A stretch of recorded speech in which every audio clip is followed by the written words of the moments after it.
नमस्कार, मैं हूं अंकुर। आप देख रहे हैं सत्यनिधि का न्यूज बुलेटिन। एक नजर डाल लेते हैं अब तक की खबरों पर। बिहार में चल रहे चुनाव आयोग के वोटर लिस्ट के एसआईआर को सुप्रीम कोर्ट ने वोटर फ्रेंडली बताया है। वोटर लिस्ट रिवीजन के खिलाफ दायर याचिकाओं पर सुनवाई के दौरान सुप्रीम कोर्ट ने बुधवार को ये टिप्पणी की।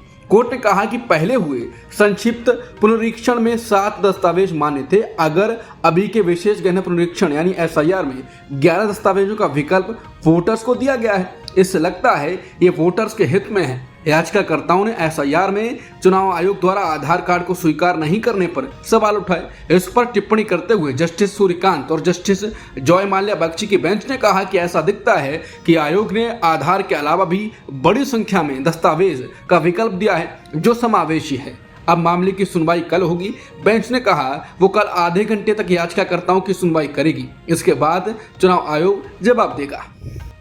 सुप्रीम कोर्ट में सुनवाई के दौरान याचिकाकर्ताओं की ओर से वरिष्ठ अधिवक्ता अभिषेक मनु सिंघवी ने सुप्रीम कोर्ट की टिप्पणी से असहमति जताई, जिसमें कहा गया कि बड़ी संख्या में दस्तावेजों का विकल्प दिया गया है। सिंघवी ने कहा कि दस्तावेजों की संख्या भले ही ज्यादा हो, लेकिन उनका कवरेज सबसे कम है।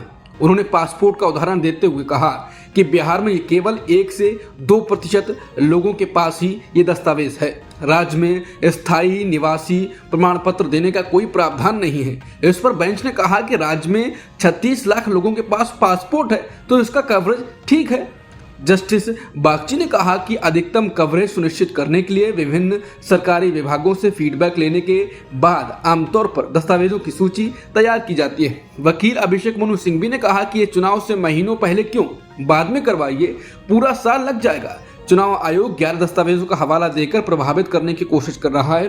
3 दस्तावेजों के सोर्स उन्हें नहीं पता, बाकी 2 बेहद संदिग्ध और अप्रासंगिक हैं। एसआईआर पर सुनवाई के दौरान सुप्रीम कोर्ट में एडीआर की तरफ से पेश वरिष्ठ वकील प्रशांत भूषण ने कहा यह पूरी प्रक्रिया बुरी नीयत से की जा रही है और ज्यादातर वोटर्स के पास वो दस्तावेज नहीं हैं जो चुनाव आयोग ने नागरिकता साबित करने के लिए मांगे हैं। उन्होंने कहा कि मैं गारंटी दे सकता हूं कि 25% से ज्यादा लोगों ने तो एक भी ऐसा दस्तावेज नहीं दिया है। भूषण ने यह भी बताया कि ड्राफ्ट सूची में 240 वोटर्स का एक ही घर का पता दर्ज है। इस पर जस्टिस सूर्यकांत ने टिप्पणी की कि 240 लोग एक ही घर में कैसे रह सकते हैं। प्रशांत भूषण ने सुप्रीम कोर्ट में यह भी आरोप लगाया कि कांग्रेस नेता राहुल गांधी की वोट चोरी वाली प्रेस कॉन्फ्रेंस के बाद चुनाव आयोग ने ड्राफ्ट सूची से सर्च करने का विकल्प हटा दिया है। हालांकि बेंच ने कहा कि उन्हें ऐसी किसी प्रेस कॉन्फ्रेंस की जानकारी नहीं है। एक और वरिष्ठ वकील शदान फरासत ने दलील दी ये पूरी प्रक्रिया गड़बड़ है और बिहार की वोटर लिस्ट से जो 65 लाख नाम हटाए गए हैं उन्हें वापस जोड़ा जाना चाहिए। इस पर सुप्रीम कोर्ट ने कहा कि हमसे ये मत कहिए कि हम मृतकों को भी वापस ले आएं। चुनाव आयोग ने बिहार की वोटर लिस्ट के विशेष गहन पुनरीक्षण यानी एसआईआर को लेकर अपनी तरफ से सफाई भी दी। आयोग ने कहा कि विपक्षी पार्टियों ने जो आपत्तियां भेजी थी उन्हें तय नियमों के मुताबिक अलग अलग नहीं भेजा गया, बल्कि एक साथ यानी बल्क में भेजा गया। नियम के अनुसार हर वोटर का दावा या आपत्ति अलग से दर्ज होनी चाहिए। इसी वजह से आयोग ने इन आपत्तियों को औपचारिक दावे और आपत्तियां मानने के बजाय सामान्य शिकायतें माना है और अब इनकी जांच की जा रही है। ये जानकारी टाइम्स ऑफ इंडिया की रिपोर्ट में दी गई है। आंध्र प्रदेश के पूर्व सीएम जगन मोहन रेड्डी ने भी वोट चोरी पर बयान दिया। रेड्डी ने बड़ा दावा करते हुए कहा कि सीएम चंद्रबाबू नायडू तेलंगाना के मुख्यमंत्री रेवंत रेड्डी के जरिए राहुल गांधी के संपर्क में हैं। जगन मोहन रेड्डी ने राहुल गांधी पर भी निशाना साधते हुए कहा कि राहुल गांधी वोट चोरी का मुद्दा जोर शोर से उठा रहे हैं, लेकिन वो आंध्र प्रदेश में वोट चोरी का मुद्दा क्यों नहीं उठा रहे हैं। रेड्डी ने कहा कि आंध्र प्रदेश में घोषित नतीजों और मतगणना के दिन के नतीजों के बीच 12.5% वोटों का अंतर रहा। जगन मोहन रेड्डी ने कहा कि राहुल गांधी अरविंद केजरीवाल के बारे में क्यों नहीं बोलते हैं, जबकि अरविंद केजरीवाल खुद विधायक का चुनाव हार गए थे। जगन मोहन रेड्डी ने दावा किया कि इसकी वजह यह है कि राहुल गांधी चंद्रबाबू नायडू के संपर्क में हैं। हालांकि उनका जवाब देते हुए कांग्रेस नेता अलका लांबा ने तीखे शब्दों का इस्तेमाल किया और कहा कि आंध्र प्रदेश और दिल्ली के पूर्व मुख्यमंत्रियों को क्या लकवा लग गया है जो आज तुम्हें अपनी और अपने राज्य में हुई वोट चोरी के खिलाफ राहुल गांधी जी की आवाज चाहिए। जब राहुल गांधी संविधान और लोकतंत्र को बचाने की लड़ाई लड़ रहे थे, तब तुम दोनों मोदी शाह के हाथों बिककर उल्टा राहुल गांधी जी पर ही हमला करते रहे। बीजेपी ने कांग्रेस पर पलटवार करते हुए उस पर वोट चोरी जैसे आरोप लगाए। भाजपा ने कांग्रेस और विपक्षी दलों पर घुसपैठिए मतदाताओं की मदद से चुनाव जीतने का आरोप लगाया। बीजेपी ने पूर्व कांग्रेस अध्यक्ष सोनिया गांधी का नाम वोटर लिस्ट में शामिल किए जाने के समय पर भी सवाल उठाए।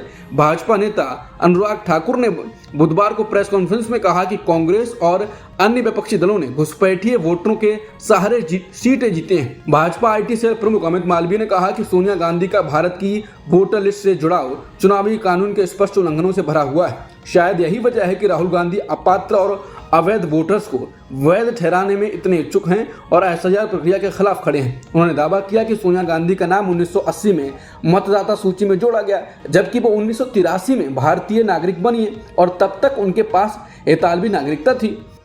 भाजपा नेता अनुराग ठाकुर की प्रेस कॉन्फ्रेंस पर कांग्रेस नेता पवन खेड़ा ने कहा कि वो मुद्दे को भटका क्यों रहे हैं। उन्होंने आज कुछ आंकड़े पेश किए, वो ये वायनाड और कन्नौज के आंकड़े थे। उनका कहना है कि वहां भी फर्जी वोट हैं, तो उन्होंने हमारी बात साबित कर दी है। अनुराग ठाकुर और भाजपा चुनाव आयोग पर वही सवाल उठा रहे हैं जो हमने उठाए थे, तो उन्होंने हमारी बात साबित कर दी। हमें एक विधानसभा क्षेत्र का यह आंकड़ा सामने लाने में 4 से 6 महीने लग गए। उन्होंने 2 संसदीय क्षेत्रों का आंकड़ा सामने रखा है। उन्हें ये कैसे मिला? इससे साबित होता है कि उनकी चुनाव आयोग से साठगांठ है। अमेरिकी सरकार ने मंगलवार को जारी अपनी संक्षिप्त मानवाधिकार रिपोर्ट में भारत और पाकिस्तान में मानवाधिकार उल्लंघनों का जिक्र किया। रिपोर्ट में कहा गया कि भारत ने इन उल्लंघनों को रोकने के लिए बहुत कम भरोसेमंद कदम उठाए, जबकि पाकिस्तान ने लगभग कभी भी भरोसेमंद कदम उठाए ही नहीं। ट्रंप प्रशासन ने इस बार दुनिया भर में मानवाधिकार की स्थिति पर अपनी वार्षिक रिपोर्ट का दायरा काफी घटा दिया है और कुछ देशों, खासकर राष्ट्रपति ट्रंप के साझेदार और सहयोगी देशों पर की जाने वाली आलोचना को काफी नरम कर दिया है। भारत के विदेश मंत्री एस जयशंकर और रूस के विदेश मंत्री सर्गेई लावरोव इस महीने मुलाकात करने वाले हैं। रूसी विदेश मंत्रालय की ओर से जारी बयान के मुताबिक दोनों देशों के मंत्री 21 अगस्त को मॉस्को में मिलेंगे। इससे पहले रूस के दौरे पर गए एनएसए अजित डोभाल ने रूसी राष्ट्रपति व्लादिमीर पुतिन की भारत यात्रा की तारीख को लेकर जानकारी दी थी। संयुक्त राष्ट्र के मानवाधिकार कार्यालय ने इजरायल के हमले में गजा में मारे गए 6 पत्रकारों की मौत की निंदा की है। साथ ही यूएन ने इसे अंतर्राष्ट्रीय कानून का गंभीर उल्लंघन बताया है। बता दें, रविवार को एक इजरायली हवाई हमले में अल जजीरा के 4 पत्रकार मारे गए, जिनमें पत्रकार अनस अल शरीफ भी शामिल थे। अब तक की खबरों में इतना ही। बाकी खबरों के लिए बने रहिए सत्य हिंदी के साथ।